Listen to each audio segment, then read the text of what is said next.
Assalomu alaykum obunachilar. Bugun men sizlarga Wi-Fi bilan tezligini o'lchashni o'rgataman. Buning uchun sizlar App Store ga Play Marketga kirib, Wi-Fi speed deb qidirib borasizlar va mana shu ilovaga yuklab olib ichiga kirsanglar, mana shu nachat degan knopkani chiqadi. Ana shuni bosasizlar va bu ilova sizlarga Wi-Fi bilan tezligini o'lchab beradi.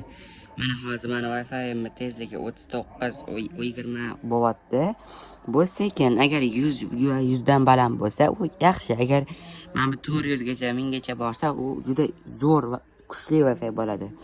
Videomiz manfaatli bo'lgan bo'lsa, kanalga obuna bo'lib, videoga like bosib qo'yishni unutmanglar. Keyingi videolarimiz bundan ham qiziqarli, bundan ham manfaatli bo'ladi, xudo xolasa.